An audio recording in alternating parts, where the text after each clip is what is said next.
Exclusive तौर पर Bharatiya Janata party के अध्यक्ष जेपी नड्डा की मौजूदगी वर्धमान में इस वक्त, और वो हेलीकॉप्टर में सवार और उनका हेलीकॉप्टर लैंड कर चुका है और ये तस्वीरें आप सभी दर्शकों तक हम साझा कर रहे हैं। आगे नहीं जाएंगे, आगे नहीं जाएंगे, आगे नहीं जाएंगे, लेकिन आप लोग शॉर्ट मत कीजिए।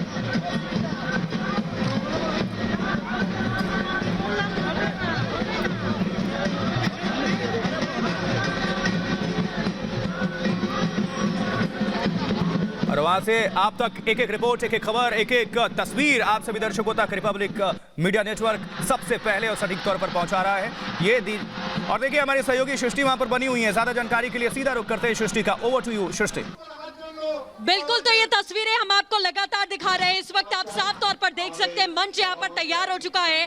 जेपी नड्डा जी का हेलीकॉप्टर अभी हमने आपको दिखाया था कि वो सीधे तौर पर लैंड कर रहा है। राधा गोविंद मंदिर वो जाएंगे, वहां पर पूजा अर्चना करने के बाद में सीधे जो मंच इस वक्त आप अपनी स्क्रीन पर देख पा रहे हैं, इसी मंच पर जेपी नड्डा पहुंचेंगे अब से कुछ ही देर में और तमाम बड़े दिग्गज इस मंच पर मौजूद हैं। इसके साथ ही मैं आपको बता दूं कि कैलाश विजयवर्गीय भी इस वक्त जेपी नड्डा जी के साथ सीधे तौर पर राधा गोविंद मंदिर में ही वो भी पूजा अर्चना करने के बाद में सीधे इसी मंच पर आएंगे। और ये तस्वीर हम आपको मंच की दिखा रहे हैं। मंच के नीचे आप देख सकते हैं कि तमाम सांस्कृतिक कार्यक्रम का जो आयोजन यहाँ पर किया गया है जेपी नड्डा जी के स्वागत के लिए, उस कार्यक्रम के आयोजन की तस्वीरें आप यहाँ पर देख सकते हैं कि तमाम यहाँ पर महिलाएं मौजूद हैं सांस्कृतिक वेशभूषा में, जो कि स्वागत करेंगी जेपी नड्डा का। और पीछे की भी तस्वीर एक बार फिर से हम आपको दिखाना चाहेंगे, जो तमाम जनता यहाँ पर मौजूद है जेपी नड्डा के स्वागत के लिए। और इसके साथ ही आपको बता दूं मंच से जय श्री राम के नारे यहाँ पर लगाए जा रहे हैं। और ममता बनर्जी का अत्याचार जिस तरीके से यहाँ की जनता ने सहा है, लगातार जिस तरीके से वो यहाँ पर अपनी दादागिरी करती हुई नजर आई हैं, उसके खिलाफ में अब बंगाल की जनता पूरी तरीके से अपना मन बना चुकी है। इसके साथ ही इन तस्वीरों के जरिए मैं आपको बता दूं कि आज का जो सबसे प्रमुख कार्यक्रम है, जो सबसे ज्यादा फोकस में रहने वाला है, वो एक मुट्ठी चावल की परियोजना का आगाज जो बंगाल की इस धरती से होने वाला है।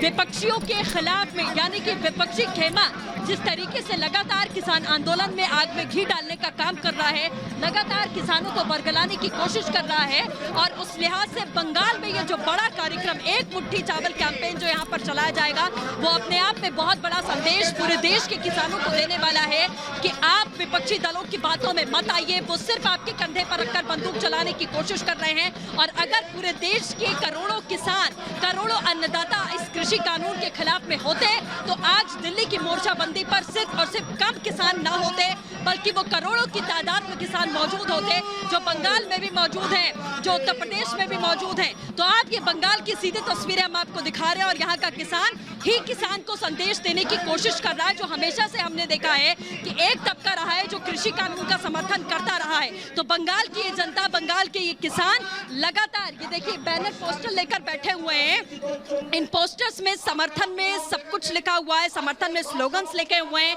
कि वो कृषि कानून का किस तरीके से समर्थन कर रहे हैं। इसके साथ ही मैं आपको बता दूं कि 48,000 कार्यकर्ता 48,000 गांवों में जाएंगे, वहां से एक मुट्ठी चावल कैंपेन को इंप्लीमेंट करेंगे। उस चावल को लेकर और 25 से लेकर 30 तारीख के बीच में उसी चावल को बनाकर इन सभी में बांटा जाएगा, वितरित किया जाएगा, जो एक बहुत बड़ी मुहिम और बहुत बड़ा संदेश सरकार का होने वाला है। तो भारतीय जनता पार्टी की रणनीति हमेशा से रही है कि वो दमखम पूरी तरीके से एड़ी से चोटी का जोर लगाते हैं और इस बार बंगाल की जनता भी उनका पुरजोर तरीके से साथ देती हुई नजर आ रही है, जिसे देखकर ही आप समझ सकते हैं कि अब ममता बनर्जी का जो राज था, ममता बनर्जी जिस तरीके से लगातार यहाँ पर अपनी दादागिरी दिखाती थी, क्योंकि आपने देखा है लोकतंत्र में हर किसी को, हर पार्टी को अधिकार होता है कैंपेन करने का, आंदोलन करने का, जनता के बीच में जा जाकर अपनी बातें पहुंचाने का। लेकिन ठीक 1 महीने पहले जब जेपी नड्डा का काफिला यहाँ पर पहुंचा हुआ था, तब उनके ऊपर जिस तरीके से हमला किया गया था, उससे बड़ी शर्मनाक चीज शायद ही बंगाल में कभी हो। यूं तो हमने लगातार देखा है कि भारतीय जनता पार्टी के तमाम कार्यकर्ताओं की हत्या हुई, लगातार उनके ऊपर हमला बोला गया, लेकिन बीजेपी के राष्ट्रीय अध्यक्ष के ऊपर जिस तरीके से उनके काफिले के ऊपर उनके ऊपर हमला किया गया था, कैलाश कैलाश विजयवर्गीय के हाथों में चोटें भी आई थी। वो देखकर क्या भोली भाली जनता अब ये नहीं समझ पाएगी कि ममता बनर्जी किस हद तक अपनी दादागिरी और अपनी तानाशाही बंगाल में जताना चाहती हैं, जो इतने वर्षों से चला आ रहा है। और यहाँ की जनता से जो हमने बात की, उन्होंने साफ तौर पर कहा कि कोई परिवर्तन की लहर हमें यहाँ पर नहीं देखने को मिली। इतने वर्ष ममता बनर्जी ने यहाँ पर बिता दिए, उसके बावजूद भी कोई परिवर्तन, कोई भी सुधार, कोई भी योजना का लाभ जो केंद्र की तरफ से किसानों को मिलता है, उस योजना का लाभ यहाँ के किसानों को नहीं मिला। तो ये होना बहुत लाजमी सी बात है। एक बार फिर से आप उस तरफ की तस्वीरें देखिए, मैं विजय से कहूंगी उस तरफ की भी तस्वीरें आपको दिखाएं कि इधर महिलाएं बैठी हुई हैं, महिलाओं का सेक्शन है, और उधर पुरुषों का है। महिलाएं, पुरुष, बच्चे, बुजुर्ग, हर कोई यहाँ पर मौजूद है।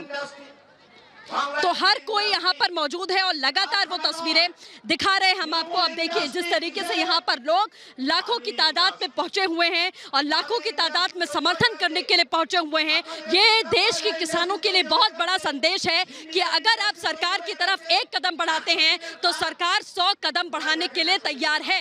यानी कि अपनी प्रतिबद्धता सरकार की तरफ से बहुत क्लियर है कि आप पहले कानून की बारीकियों को समझिए, उसके बाद में आप अपनी बातों को रखिए, क्योंकि सरकार आपकी बातों को समझने के लिए खुला मंच लगातार देती है, लेकिन किसानों को ये बात समझ में नहीं आ रही है। और यही तबका है जो अब यहाँ एक मुट्ठी चावल कैंपेन के जरिए किसानों को समझाने की कोशिश करेगा कि ये जो कानून आपके लिए आया है वो आपके लिए सकारात्मक होगा, ना कि आपके लिए नकारात्मक। आप कुछ राजनीतिक संगठनों की बातों में आकर कुछ लोग जो अपने सियासी फायदे के लिए लगातार आपको भड़काने की कोशिश कर रहे हैं, उस भ्रम से आप बाहर निकलिए, क्योंकि ये भी देश का किसान है, ये भी हिंदुस्तान की जनता है, ये बंगाल की जनता है जो इस वक्त यहाँ से सीधा संदेश दे रही है कि अपने ही किसान भाइयों को क्या आप समझिए। जब तक आप बात नहीं करेंगे, जब तक आप कानून की बारीकियों को नहीं समझेंगे, तब तक आप इसी भ्रम में जीते रहेंगे कि ये कानून आपके लिए काला कानून है। लेकिन अब देखना यही होगा। कुछ ही देर में पीछे मंच की तस्वीर एक बार फिर से मैं दिखाना चाहूंगी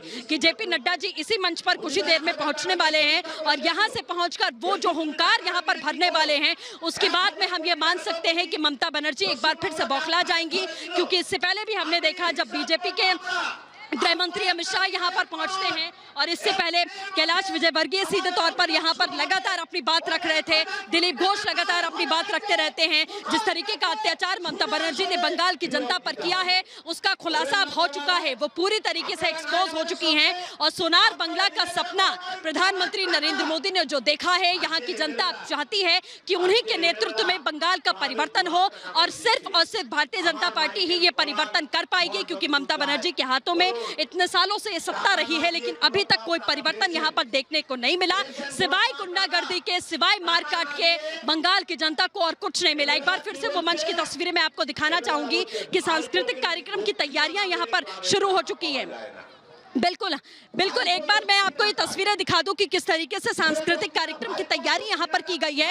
ये तमाम महिलाएं आप देखिए, ये सुबह से लगातार यहाँ पर इंतजार कर रही हैं और ये सांस्कृतिक नृत्य यहाँ पर पेश करेंगे। ढोल नगाड़ों के साथ में जेपी नड्डा का स्वागत यहाँ पर किया जाएगा। कुछ महिलाएं हमारे साथ में मौजूद हैं, हम उनसे बातचीत करने की कोशिश करेंगे कि आखिरकार वो क्या समझती हैं। यहाँ पर वो समर्थन के लिए पहुंची हुई है। मैम, आप समर्थन के लिए आई हैं, कृषि कानून का आप समर्थन कर रही हैं, क्या बंगाल की जनता परिवर्तन चाहती है? भारतीय जनता पार्टी को चाहने के लिए मैं समर्थन देने को आई है।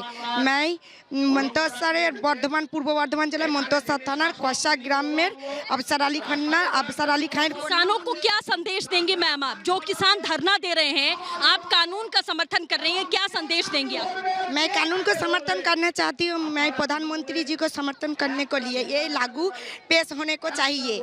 ये जनता की भलाई के लेकर एक कानून है, ये किसान की बिल। ठीक है, क्या बंगाल की जनता परिवर्तन चाहती है? बंगाल की महिलाएं परिवर्तन चाहती हैं? परिवर्तन चाहता है,